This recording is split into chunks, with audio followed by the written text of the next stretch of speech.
ইতিমধ্যে দেখা গৈছে যে ঐতিহাসিক ধুধৰালি এটা ব্যস্ততাপূৰ্ণ পথ।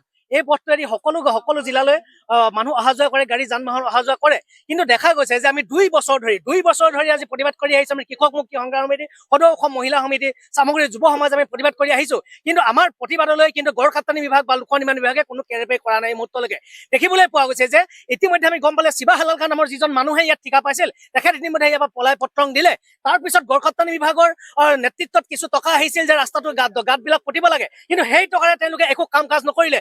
গোটেই টকা গড়কাপ্তানি বিভাগে আত্মসাৎ কৰিলে। তাৰপিছত ইতিমধ্যে আমি গম পালো যে পুনৰ এই ৰাস্তাটো আবণ্টন হৈছে, কিন্তু এই মুহূৰ্তলৈকে ঠিকাদাৰ ঠিকাদাৰ আহিছে বুলি আমি গম পাওঁ, কিন্তু ৰাস্তাটো নিৰ্মাণ কৰা আমি দেখিবলৈ পোৱা নাই।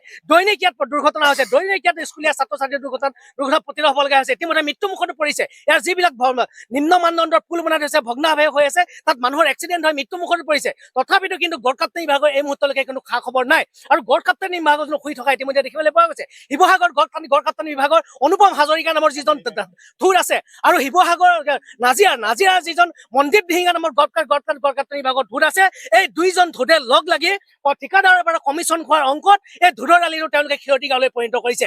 গতিকে আমি কৃষক মুক্তি সংগ্ৰাম সমিতি, সদৌ অসম মহিলা সমিতি, চামগুৰি ৰাইজে আজি পথ অৱৰোধ কৰিবলৈ বাধ্য হৈছো। আপোনালোকে দেখিছে এই বৰষুণৰ বতৰতো ৰাইজ ওলাই আহিছে, বৰষুণৰ বতৰত ৰাইজে তিতি প্ৰতিবাদ সাব্যস্ত কৰিবলগীয়া হৈছে, কাৰণ আমাৰ এই দৈনিক ছাত্ৰ ছাত্ৰীবিলাক এক্সিডেণ্ট নহওক, দুৰ্ঘটনাত পতিত নহওক আৰু মৃত্যুমুখত নপৰক।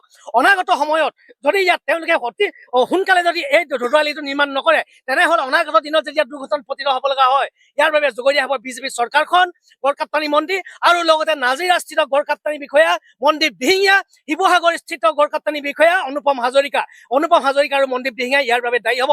অনুপম দিহিঙীয়া আৰু মনদীপ দিহিঙীয়া ডাঙৰীয়াক কৈছো, কমিশ্যনৰ অংক খাবলৈ তোমালোকে এৰা। আৰু আমাৰ যিজন বিধায়ক আছে আমগুৰি সমষ্টিৰ বিধায়ক প্ৰতিভা হাজৰিকা ডাঙৰীয়া, তুমি কেৱল সমষ্টিটো গুচি গ'ল, তুমি নিউট্ৰেল হৈ বহি থাকিলা, সমষ্টি পঠাই দিলা, কিন্তু গাঁৱৰ ৰাইজে তোমাৰ সেই মানুহবিলাকে যে জীয়াটো ভুগিব লাগিছে, তুমি একবাৰ খবৰ কৰিবলৈ অহা নাই কিয়? তুমিও ডাঙৰ কমিশ্যনৰ অংকত 4%, 10% লৈ তুমি বহি আছা নেকি? ৰাস্তাটো নিৰ্মাণ হ'ব নালাগে। ৰাস্তাটো নিৰ্মাণ নামত 4-5জন ঠিকাদাৰ আহিব আৰু তেওঁলোকৰ পৰা কমিশ্যন খাব। গতিকে আমি সকীয়াই দিছো, অহা 7 দিনৰ ভিতৰত ইয়াত যিবিলাক দ গাঁত আছে, গাঁতবিলাক যদি সোনকালে পুতি নিৰ্মাণ নকৰে, আৰু এই ৰাস্তাটোত বৰ্তমান সময়লৈকে যি গধুৰ যান বাহন আছে, অহা যোৱা বন্ধ কৰিব লাগে, অন্যথা কিন্তু আমি নিজে এই ৰাস্তা অৱৰোধ ৰাখিবলৈ বাধ্য হ'ম। আজি আমি ঐতিহাসিক যিটো ধুঁদুৱালি, তাৰ যিটো জৰাজীৰ্ণ অৱস্থা, তাৰ বাবে আমি আজি সকলো ৰাইজ ওলাই আহি পথ অৱৰোধ কৰিব লগা হৈছে। আমাক নিৰ্মাণ অতি লেহেমীয়া গতিত আগবাঢ়িছে। আচলতে ইয়াত আমাৰ কমিশ্যনৰ অংক হৈছে, আমি সকলোৱে জানো। যি হ'ল ঠিকাদাৰ, তেখেতৰ দুৰ্নীতিগ্ৰস্তসকল ইয়ালৈ আহিছে, আৰু বিভাগীয় কৰ্তৃপক্ষ আৰু দুৰ্নীতিগ্ৰস্ত ঠিকাদাৰে মিলি আমাৰ এই ধুঁদুৱালিটো ক্ষতিকাৰী কৰি পেলালে। এটা পইচা পোৱা আচলতে ক্ষতিকাৰী, আমি সকলোৱে বুজি পাইছো কি ক'ব বিচাৰিছো।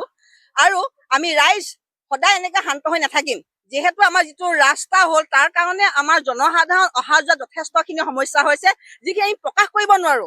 আমি যে ঘৰৰ পৰা ওলাই আহো, যে ধুনীয়া নোহোৱাকে যে আমি ঘৰ সোমামগে, তাক আমি আশা কৰিব নোৱাৰো। ল'ৰা ছোৱালী স্কুললৈ সদায় অহা যোৱা কৰিছে, প্ৰত্যেকে ভাবি আছে ল'ৰা ছোৱালীকেইটা কুশলে মংগলে ঘৰ আহি পাবহি নাই, মেডিকেল যাবলৈ মানে ৰাস্তা নাইকিয়া হ'ল, চব ঘৰতে ভিতৰত সোমাই আছে ৰাস্তাটোৰ কাৰণে। কিন্তু আমাৰ এই ধুঁদুৱালিটোত 3জন বিধায়কৰ অধীনত আছে, অখিল গগৈ ডাঙৰীয়া, প্ৰদীপ হাজৰিকা ডাঙৰীয়া আৰু আমাৰ দেৱব্ৰত শইকীয়া দেৱ। তেখেতলোকে কি কৰি আছে? আমাক এতিয়াৰ পৰা হেমাহি কৰিব ধৰিলেই নেকি? পুৰণি আমগুৰি সমষ্টি নাইকিয়া হ'ল বুলি এতিয়াৰ পৰা হেমাহি আৰম্ভ হ'ল নেকি? সাংসদ গৌৰৱ গগৈ ডাঙৰীয়া আজিলৈকে যদি এবাৰ আহিলেহেঁতেন ৰাইজৰ ওচৰলৈ, লজ্জিত অনুভৱ কৰিছো। আপোনাক শিৱসাগৰ ৰাইজে যিদৰে আপোনাক ছাপোৰ্ট কৰিছিল, আশীৰ্বাদ কৰিছিল, আপুনি কি কৰিলে? এটা সমস্যাত আপোনাৰ সোমোৱা দেখা নাই। অকল ৰাজনীতি কৰিলে নহ'ব, আমি ৰাইজৰ সমস্যা সমাধান হোৱাটো বিচাৰিছো, আৰু ধুঁদুৱালি অতি শীঘ্ৰে নিৰ্মাণ কৰিবলৈ আমি বিভাগীয় কৰ্তৃপক্ষক অনুৰোধ জনাইছো।